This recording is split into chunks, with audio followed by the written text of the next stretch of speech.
السلام علیکم ورحمۃ اللہ وبرکاتہ۔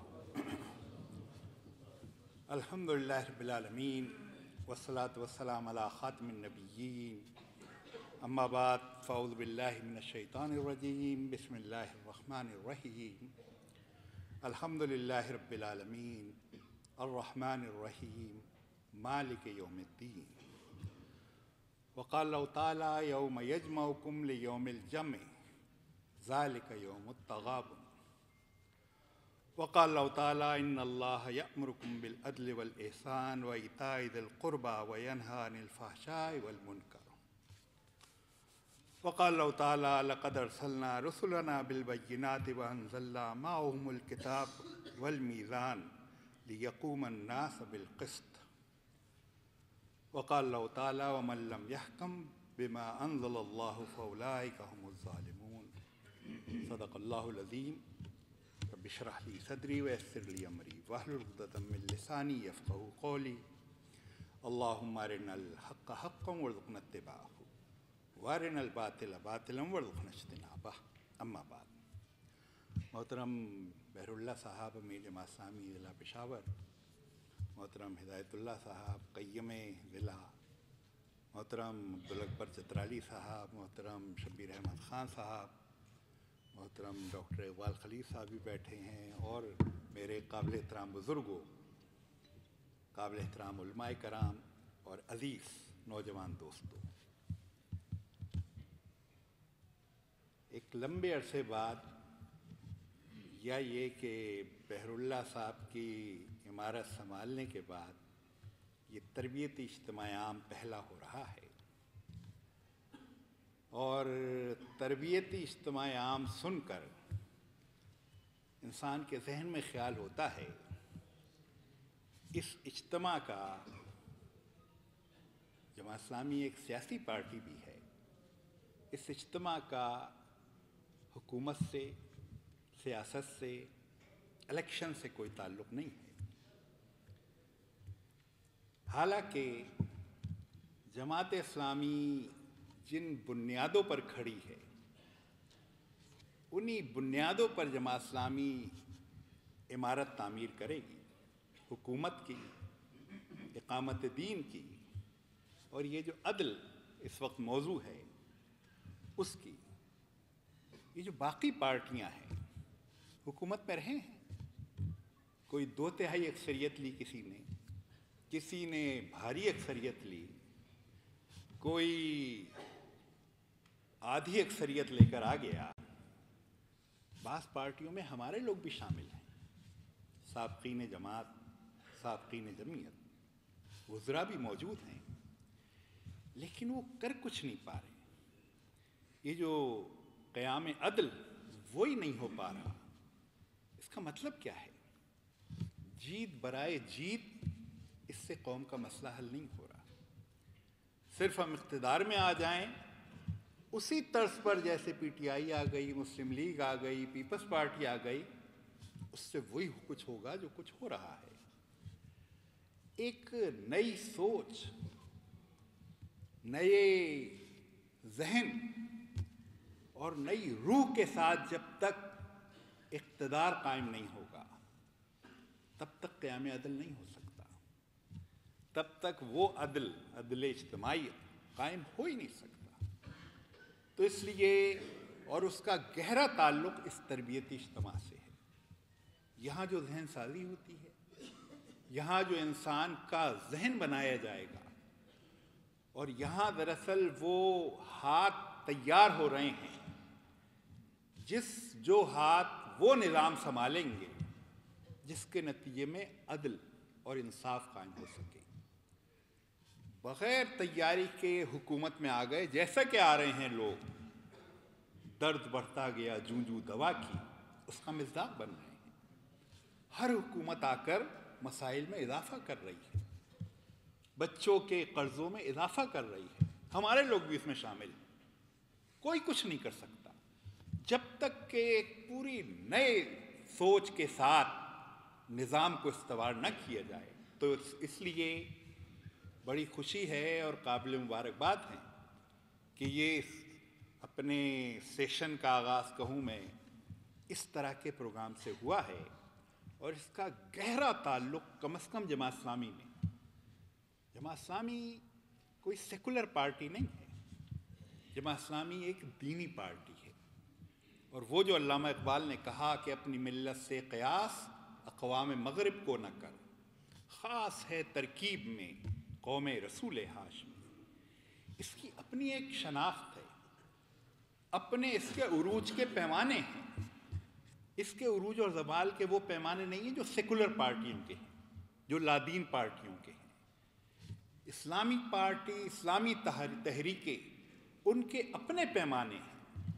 اس لیے وہ جو کسی اور شاعر نے کہا کہ اپنی مٹی ہی پہ چلنے کا سلیقہ سیکھو، سنگ مرمر پہ چلو گے تو پھسل جاؤ گے. یہ کبھی کبھی لوگ سمجھنا شروع کر دیتے ہیں پی ٹی آئی کی پیروی کر لو، مسلم لیگ کی پیروی کر لو، پیپلز پارٹی کا طرز اختیار کر لو، شاید دوسرے لوگ آگے بڑھ جائیں. جماعت اسلامی کبھی آگے نہیں بڑھ سکتی. ساری تاریخ اس پر گواہ ہے. اللہ تعالیٰ نے اپنے دین کو ایسا محفوظ رکھا ہے، اور اللہ تعالیٰ نے جو فرمایا اِنَّا نَحْنُ نَزَّلْنَا الذِّکْرَ وَإِنَّا لَهُ لَحَافِظُونَ، ہم نے ذکر نازل کیا ہے، قرآن نہیں کہا، اور اس کی حفاظت بھی ہم کریں گے. اور آپ یہ دیکھیں کئی چیزیں ایسی ہیں جن کی حفاظت اللہ تعالیٰ کر رہا ہے. قرآن سر فہرست ہے. حضور اکرم صلی اللہ علیہ وسلم کی سیرت مبارکہ جن کے بارے میں کہا گیا لقد کان لکم فی رسول اللہ اسوۃ حسنہ، وہ محفوظ ہے. محفوظ کیا، بڑھتی چلی جا رہی ہے. اور تیسری بات اگر میں عرض کروں، خلافت راشدہ. آج 1450 سال ہو گئے ہیں، اور میں آپ سے پوچھوں خلفائے راشدین کتنے ہیں؟ کتنے ہیں؟ 4. 1500 سال ہو گئے، خلفائے راشدین 4 ہیں. تو باقی کون تھے؟ یہ ہارون رشید اور مامون رشید اور اورنگزیب 50 سال حکمرانی کرنے والے مسلمان حکمراں.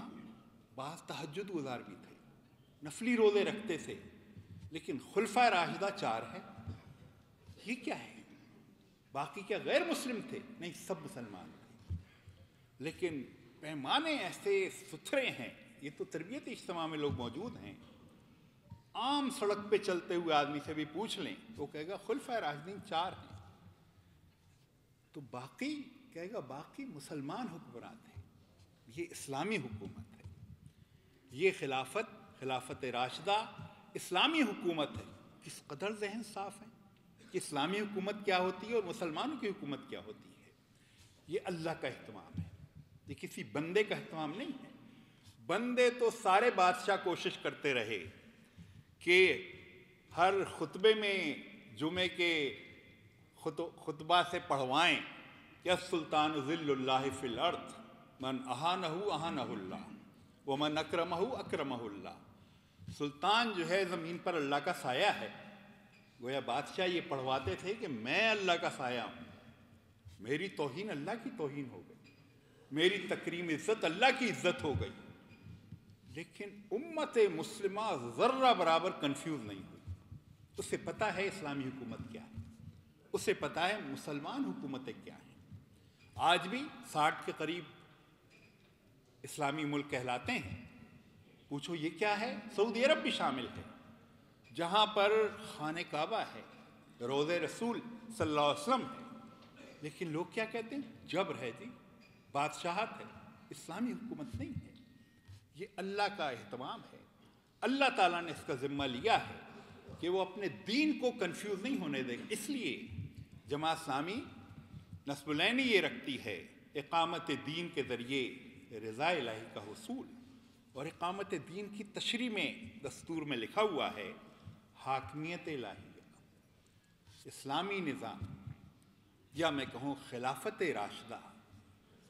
جماعت اسلامی تو کام یہ کرنا چاہتی ہے خلافت راشدہ کا احیا، حاکمیت الہیہ قائم کرنا چاہتی ہے.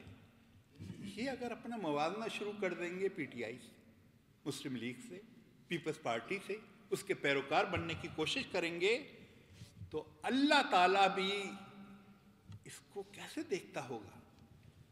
یہ لوگ جن کو کہہ رہا ہوں انہوں نے اس کا شعور حاصل کیا کہ میں نے پکارا کہ یا ایھا الذین آمنوا کونوا انصار اللہ، اے اہل ایمان اللہ کے مددگار بن جاؤ، اور انہوں نے اللہ تعالیٰ کے لیے تو یہ غضب کا باعث بنتا ہوگا۔ اس لیے تربیتی اجتماع عام کر کے میرا خیال ہے کہ یہ اس کامیابی کی طرف ایک قدم اٹھایا گیا ہے جو بالآخر اس پاکستانی نہیں، اس انسانیت کا مقدر ہے۔ اس کا شاید آخر میں تھوڑا سا تذکرہ کروں تو اس پہلو سے یہ حاکمیت الہیہ ہے، اس کے بغیر انسانیت میں عدل قائم ہو ہی نہیں سکتا۔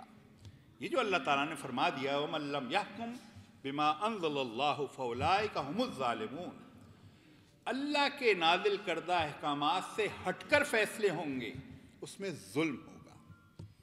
آپ کہیں گے اچھا پاکستان میں تو ٹھیک ہے ظلم دکھائی دے رہا ہے، سمجھ میں آ رہا ہے کہ امریکہ میں بھی ظلم ہو رہا ہے۔ ویسے دنیا کے بڑے بڑے واقعات میں تو ہم کہتے ہیں کہ فلسطین میں ظلم ہو رہا ہے، مصر میں ظلم ہو رہا ہے، بنگلہ دیش میں ظلم ہو رہا ہے، کشمیر میں، عالمی دنیا ناانصافی، عالمی عدالت انصاف قائم ہے، لیکن لوگ کہتے ہیں انصاف نہیں ہے دنیا میں۔ یہ تو موٹے موٹے واقعات، لیکن کیا امریکہ میں اندر وہاں کیا عدل ہے؟ وہاں کیا انصاف ہے؟ وہاں پر ایسا عدل کے نام پر دھوکہ ہے۔ مثلاً میں ظاہر سمجھنے اور سمجھانے کے لیے کہ یہ جو کہا گیا ہے کہ عورت اور مرد برابر ہیں، بظاہر بڑی خوشنما بات ہے، بڑی خوش کن بات لگتی ہے، عورتیں بھی خوش ہوتی ہیں اس سے، لیکن یہ بالکل ایسا ہے جیسے کوئی کہے چھری اور خربوزہ برابر ہے۔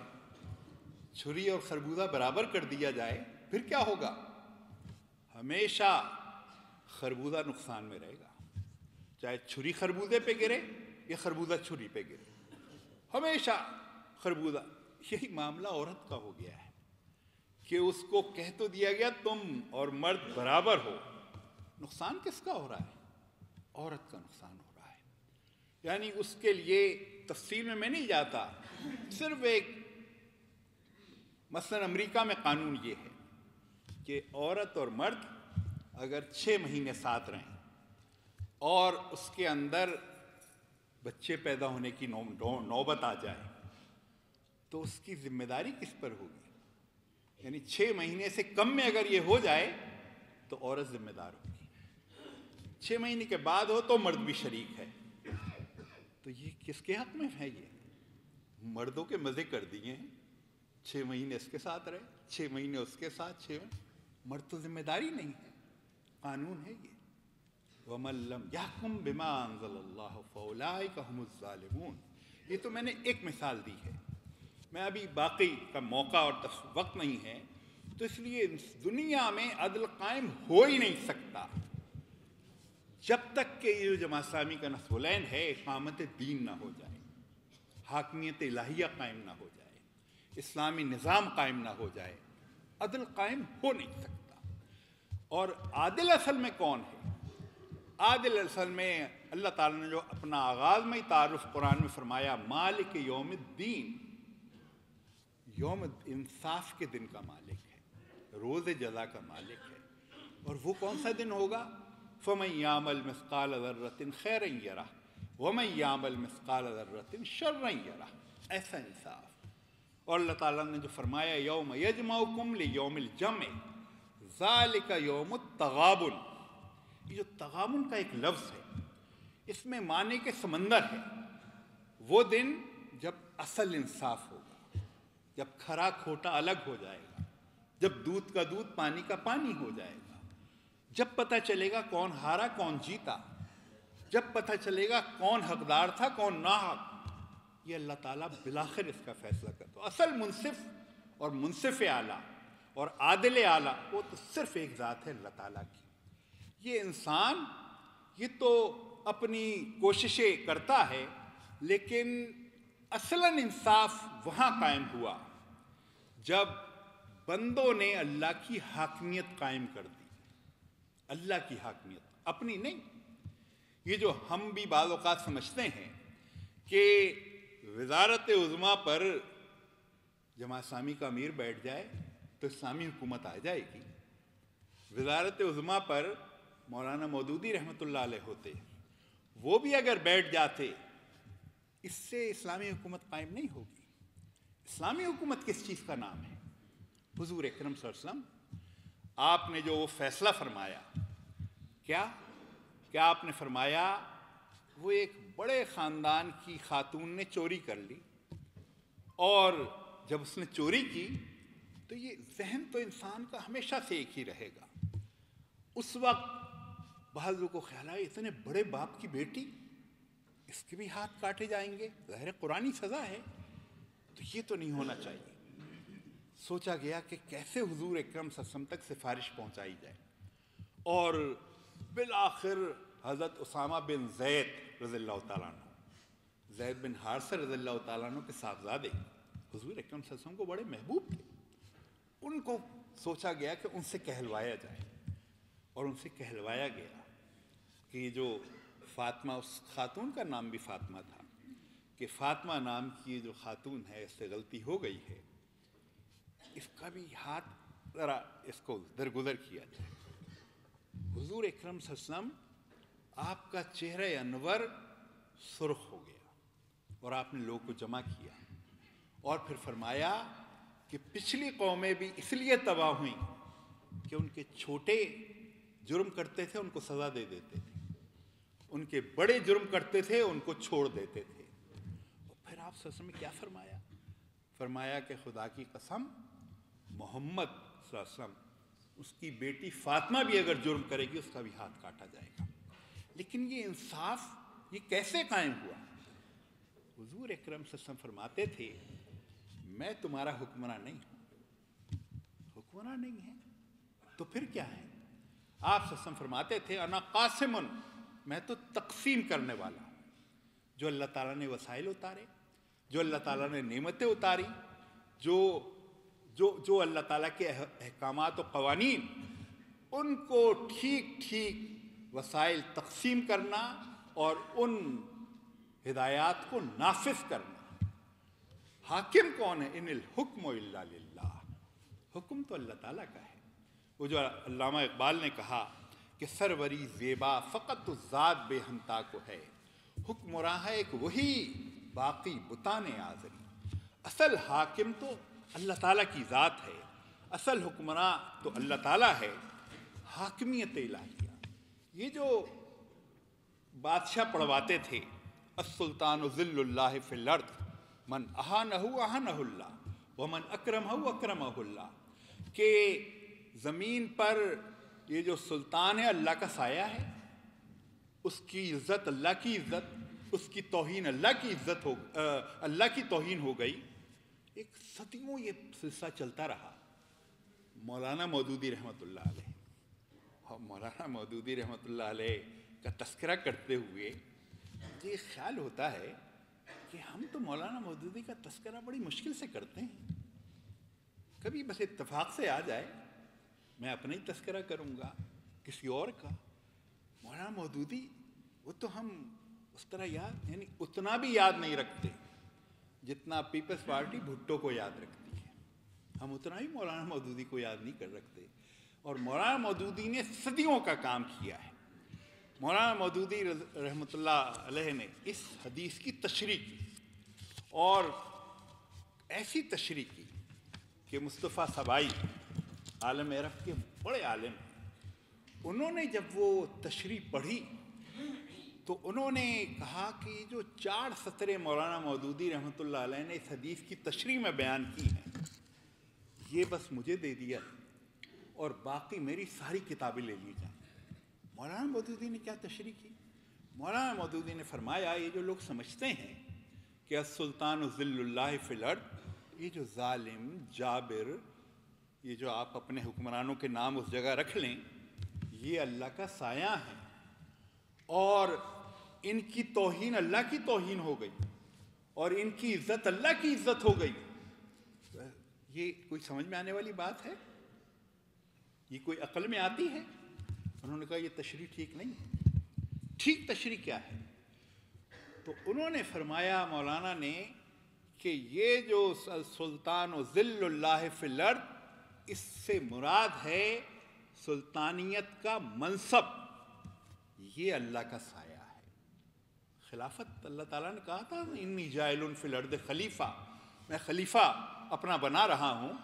یہ جو اس کا اجتماعی مرکز کیا ہے؟ سلطانیت۔ یہ سلطانیت اللہ کا سایہ ہے۔ اور پھر مولانا نے فرمایا اس پر بیٹھ کر کوئی حکمراں اگر انصاف قائم کر دے، عدل کر دے، امانت داری، دیانت داری، وہ گویا اللہ کی عزت قائم کر دے گا، وہ اللہ کی عزت بحال کر دے گا، وہ ثابت کرے گا اللہ تعالیٰ عادل ہے، اس کی طرف پر حکمرانی کی۔ اور اگر وہاں بیٹھ کر کوئی ظلم کرے، جبر کرے، زیادتی کرے، جو کچھ ہو رہا ہے وہ کرے، تو مولانا نے فرمایا وہ شخص ہے جو اللہ کی توہین کرے گا۔ عام رعایا سے اس کا تعلق نہیں ہے، اس شخص سے تعلق ہے جو حکمرانی کے منصب پر، سلطانیت کے منصب پہ جو بیٹھا ہے۔ ویسے میں نے بھی جب پڑھا تو واقعہ یہ ہے کہ طبیعت سے ایک بوجھ اتر گیا۔ میں بھی سوچتا تھا یہ ہمارے ایوب خان اور کیا کیا یہ سب اللہ کا سایہ ہو گئے، نعوذ باللہ، اور ان کی توہین اللہ کی توہین۔ یہ سلطانیت اللہ کا سایہ ہے، اس پر جو بیٹھا تو وہ اللہ کا حکم اگر چلائے، اس کے بغیر انسانیت میں عدل قائم ہو نہیں سکتا۔ اس کو سوچنا بھی ذہن میں اگر ہے تو نکال دیا جائے، کسی نہ کسی انداز میں ظلم موجود رہے گا۔ تو سب سے پہلی بات جو میں عرض کرنے کی کوشش کر رہا ہوں وہ یہ کہ تصور حکومت، پی ٹی آئی کا یہ تصور حکومت نہیں ہے، مسلم لیگ کا وہ سمجھتے ہیں ہم، یہ بادشاہی تصور حکومت ہے۔ جب آدمی اپنے آپ کو حکمراں سمجھنا شروع کر دے، اپنے خاندان کو حکمراں سمجھنے شروع کر دے، سمجھنے لگے کہ ہم ہی اس منصب کے حقدار ہیں۔ خلافت اس سے بالکل مختلف چیز ہے۔ خلافت میں تو، اور یہ مزید ذرا تشریح کے لیے، حضرت پہلے خلیفہ کون تھے؟ حضرت ابوبکر صدیق رضی اللہ تعالیٰ عنہ۔ وہ جب خلیفہ بن گئے، حکمراں بن گئے، تو اگلے ہی دن حضرت عمر رضی اللہ تعالیٰ عنہ نے دیکھا کہ حضرت ابوبکر صدیق نے کاندھے پہ کپڑا ڈالا ہوا ہے اور بازار کی طرف جا رہے ہیں۔ حضرت عمر رضی اللہ تعالیٰ عنہ نے پوچھا ہے ابوبکر رضی اللہ تعالیٰ عنہ کہاں جا رہے ہیں؟ حضرت ابوبکر صدیق رضی اللہ تعالیٰ عنہ نے فرمایا نظر نہیں آ رہا، یہ کپڑا بازار جا کے بیچوں گا اور اپنے بچوں کو کھلاؤں پلاؤں گا۔ تو حضرت عمر رضی اللہ تعالیٰ عنہ نے فرمایا اور یہ حکومت کون کرے گا جو آپ کے سر پر ہے؟ حضرت ابوبکر صدیق نے فرمایا میرے بچوں کو کون کھلائے پلائے گا؟ واقعہ یہ ہے یہ کیا چیز تھی؟ حضرت ابوبکر صدیق رضی اللہ تعالیٰ عنہ کو خزانہ نظر نہیں آتا تھا، بیت المال نظر نہیں آتا تھا جو تھا، اور روز بروز مستحکم ہو رہا تھا، اور بالآخر وہ وقت اتنا مستحکم ہوا کہ لوگ زکوٰۃ لیے ہوئے پھرتے تھے، لینے والا نہ تھا۔ لیکن حضرت ابوبکر صدیق کو وہ نظر ہی نہیں آتا تھا۔ یہ کیا تصور تھا؟ آج تو ہمارا تصور حکومت ہی یہ ہے کہ یار حکومت قائم ہو جائے تو مزے ہوں گے، گاڑیوں کا فلیٹ ہوگا، پورا وزیر اعظم ہاؤس ہوگا، کیا کیا ہوگا جس کا تفصیلات بیان کرنا بھی مشکل۔ حضرت ابوبکر صدیق کو نظر ہی نہیں آتا تھا۔ کہنے لگے میں کپڑوں کو بیچوں گا نہیں تو بچوں کو کون کھلائے پلائے گا؟ اچھا حضرت عمر رضی اللہ تعالیٰ عنہ نے بھی یہ نہیں کیا، کہا ارے بھائی بیت المال موجود ہے، اس پہ ہاتھ صاف کرو جیسا کہ آج ہو رہا ہے۔ حضرت عمر رضی اللہ تعالیٰ نے فرمایا اچھا مشورہ کرتے ہیں، شورا کرتے ہیں۔ شورا کی گئی، اور شورا کرنے کے بعد طے کیا ہوا؟ قرآن سے رہنمائی یہ لی گئی کہ قرآن میں یہ ہے کوئی یتیم، ایسا یتیم ہو جس کا والد خاصا مال چھوڑ کر دنیا سے رخصت ہو جائے، اور یتیم نابالغ ہو، بچہ ہو، سنبھال نہ سکتا ہو، تو قرآن نے کہا ہے اس کا ایک رکھوالا مقرر کر دیا جائے، اور اس کو اجازت دی گئی ہے بقدر ضرورت، اپنی ضرورت کے مطابق اس مال یتیم میں سے استعمال کر سکتا ہے۔ یہ جو مولانا عبدالاکبر چترالی صاحب قوم کی امانت کو بار بار مال یتیم جو کہتے ہیں، وہ اس لیے کہتے ہیں، یہ قرآن سے رہنمائی لی گئی۔ یہ فارمولہ بنا کر حضرت ابوبکر صدیق رضی اللہ تعالیٰ عنہ کا روزینہ مقرر کر دیا گیا، کام شروع ہو گیا۔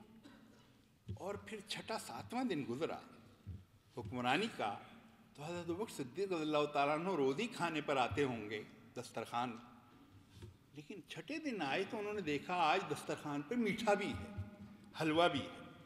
انہوں نے اپنی بیوی سے پوچھا حلوہ کہاں سے آ گیا؟ میں سوچتا ہوں، اور اگر کوئی اس کی تصحیح کہیں کوئی کر دے کہ 6 دن تک حضرت ابوبکر صدیق کو مٹھائی نہیں ملی تھی، شاید حلوہ ہی نہیں ملا تھا، تو کیا حضرت ابوبکر صدیق سربراہ بن گئے؟ مٹھائی تقسیم نہیں ہوئی، کہیں جشن ہی نہیں منایا گیا، کہیں پر مٹھائی کے ٹوکرے ہی نہیں آئے؟ میرا تو خیال یہی ہے۔ اس لیے آج تو ہم کوئی چھوٹی سی، وہ کراچی میں کامیابی ہوئی، اللہ تعالیٰ اور کامیابی سب جگہ دے۔ مجھے کسی نے کہا کہ امریکہ میں بھی مٹھائی تقسیم ہوئی، برطانیہ میں بھی مٹھائی تقسیم ہوئی، لیکن میں سوچ رہا تھا کہ یہ مٹھائی حضرت ابوبکر صدیق رضی اللہ تعالیٰ عنہ کو چھٹے دن میٹھا کھانے سامنے آیا۔ انہوں نے پوچھا یہ کہاں سے آیا؟ جواب بڑا مایوس کن تھا۔ بیوی نے کہا آیا کہیں سے نہیں ہے، لے چھٹے دن بھی کہیں سے میٹھا نہیں آیا۔ اور پھر حضرت ابوبکر صدیق رضی اللہ تعالیٰ عنہ نے پوچھا تو یہ میٹھا ہے تو صحیح، کہاں سے آیا ہے؟ بیوی نے کہا میں نے بنایا ہے۔ کہا اچھا تم نے بنایا ہے، تم نے کیسے بنا لیا؟ تمہارے پاس وسائل کہاں سے آ گئے؟ یعنی آپ سوچیں، سوال یہ کر رہے ہیں کہ تم تو اس قابل ہی نہیں ہو، ہمارے تو حالات ہی ایسے نہیں ہیں میٹھا بن جائے۔ کہنے لگی نہیں، یہ جب سے آپ حکمراں بنے ہیں کچھ پیسے روزینہ بھی کچھ ملتا ہے ہمیں، لیکن اور کچھ آٹا بھی ملنے لگا ہے۔ آٹا مجھے پہلے دن لگا ذرا زیادہ ہے، میں نے ایک مٹھی بچا لیا، دوسرے دن بھی ایک مٹھی بچا لیا، اس لیے کہ روز اتنا ہی مل رہا تھا، تیسرے دن، چوتھے دن، پانچویں دن، آج چھٹے دن ذرا آٹے کی مقدار اتنی ہو گئی، آج میں نے اس کا حلوہ بنا لیا۔ ایسے حلوہ بنا ہے یہ۔ حضرت ابوبکر صدیق نے فرمایا اچھا یہ جو قوم کی امانت، گویا مال یتیم میں سے یہ جو ہمیں آٹا ملتا ہے تم نے اس کا حلوہ بنایا ہے۔ حضرت ابوبکر صدیق کو وہ کھانا مشکل ہو گیا، اٹھے وہاں سے بیت المال وزارت خزانہ پہنچے اور جا کر فرمایا تم قوم کی امانت میں سے ہماری ضرورت سے ایک مٹھی آٹا زیادہ دے رہے ہو، فوراً روک لو۔ عدل کس چیز کا نام ہے؟ انصاف۔ یہ حضرت ابوبکر صدیق کا تصور حکومت کیا تھا؟ یہ اپنا آپ کو حکمرانی نہیں سمجھتے تھے، یعنی کیا حکمرانی کا تصور تھا؟ حضرت ابوبکر صدیق کا تصور حکمرانی یہ تھا، تو نیابت تھی نا، ذل اللہ فی الارض۔ یہ تو، اور مولانا مودودی رحمۃ اللہ علیہ نے جو پورا جو فلسفہ دیا ہے وہ تو انہوں نے کہا یہ ہے کہ اصل، اور کتاب بھی ایک ہے فریضہ اقامت دین، یہ دین قائم کرنا سب سے بڑا فریضہ ہے۔ انہوں نے سوچا ہوگا، یہ میرا خیال ہے، کہ میں نماز پڑھتا ہوں اللہ کے لیے تو ہر مسجد سے جب نکلتا ہوں تو مٹھائی تقسیم ہو رہی ہوتی ہے، نماز پڑھ لی، روزہ رکھتا ہوں تو بھوکا پیاسا رہتا ہوں، حج کرتا ہوں تو جیب بھی خالی کرتا ہوں اور مشقت بھی کرتا ہوں، اور زکوٰۃ میں تو جیب خالی کرنی پڑتی ہے۔ اس سب کے نتیجے میں تو اللہ کی نیابت، خلافت اور اقامت دین ہو جائے تو اس کے لیے میں روزینہ لوں گا، اس کے لیے میں مٹھائیاں کھاؤں گا، اس کے لیے میں کیا تصور ہے حکومت۔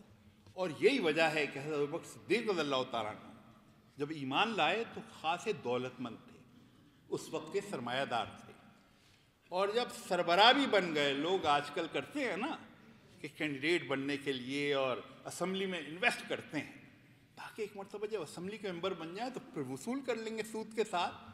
حضرت ابوبکر صدیق نے بڑا انویسٹمنٹ کیا، سربراہی بھی مل گئی، اور جب سربراہی مل گئی اور دنیا سے رخصت ہوئے، چارج حضرت عمر فاروق رضی اللہ تعالیٰ عنہ کو منتقل ہوا۔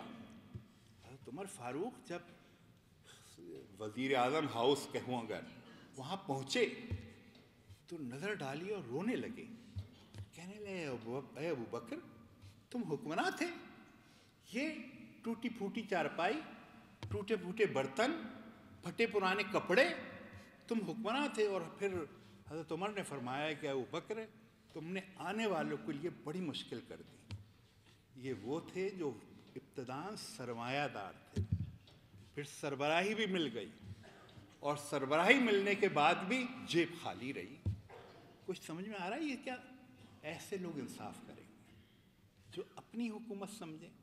حضرت ابوبکر سمجھتے تھے میری حکومت نہیں ہے، اللہ کی حکومت ہے، میں تو صرف نمائندہ ہوں، میں تو صرف خلیفہ ہوں، اصل حاکمیت اللہ تعالیٰ کی ہے۔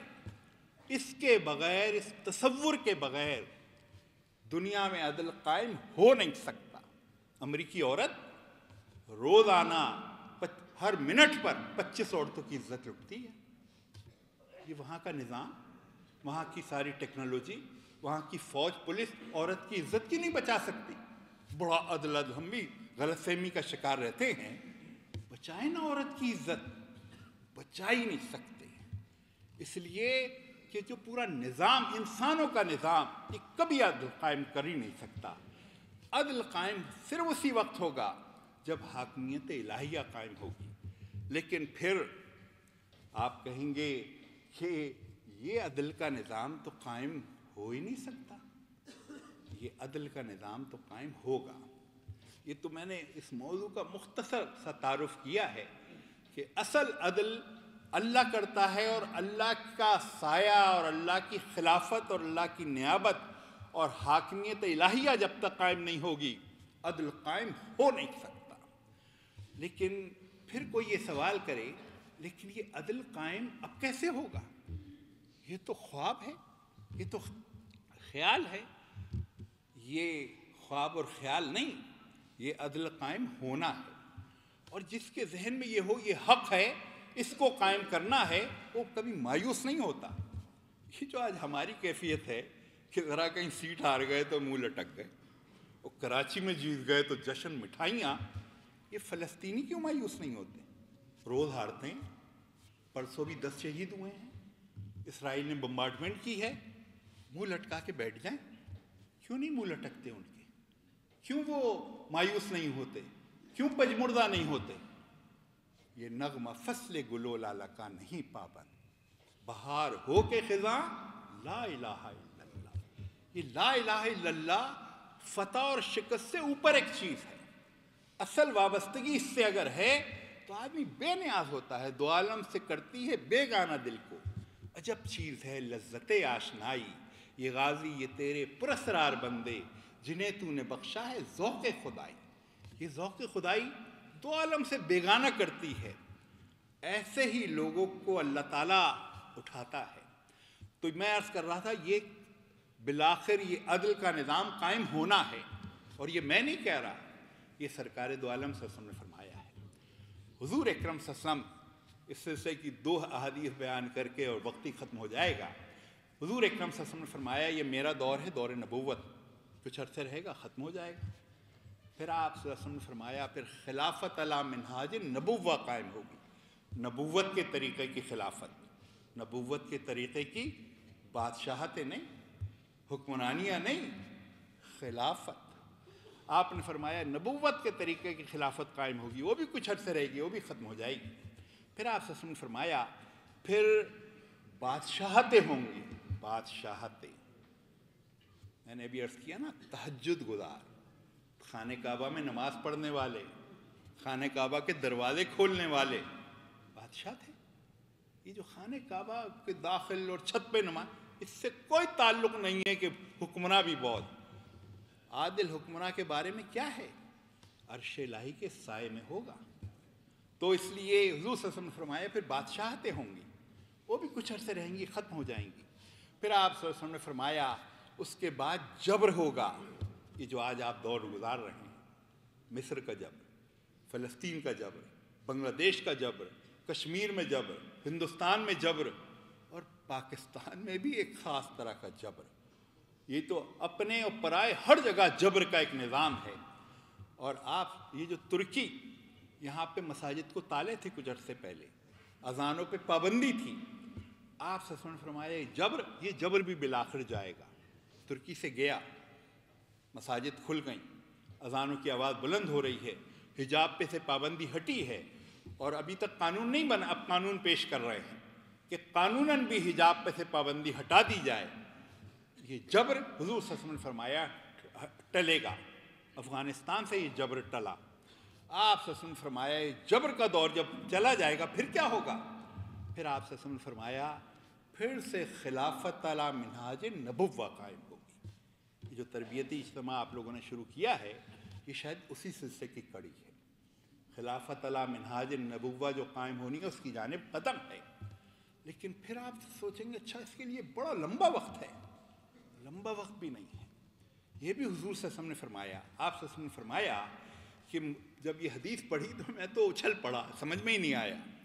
حدیث یہ ہے, اور یہ علامہ جلال الدین سیوطی رحمۃ اللہ علیہ نے جو ان کی تفسیر ہے روح المعانی اس میں اس حدیث کو کوٹ کیا ہے کہ فرمایا کہ مجھے امید ہے اللہ تعالیٰ میری امت کی عمر میں آدھے دن کا اضافہ کر دے گا. آدھے دن کا اضافہ کرے گا. تشریح میں تھا اصلاً اس امت کی عمر 1 دن ہے اور آدھے دن کا اضافہ کرے گا تو 1.5 دن ہو گئی. پھر میری کچھ سمجھ میں نہ آیا, لیکن جب آگے پڑھا تو سمجھ میں آیا. قرآن میں ہے کہ اللہ تعالیٰ کے نزدیک تمہارے 1000 برس اللہ کا 1 دن ہے, تمہارے 1500 برس اللہ کا 1.5 دن ہے. تو مجھے خیال آیا یہ جو ڈیجیٹل گھڑی چل رہی ہے اس میں یہ جو آج 4 رجب ہوگی, سن کون سی ہے؟ 1444.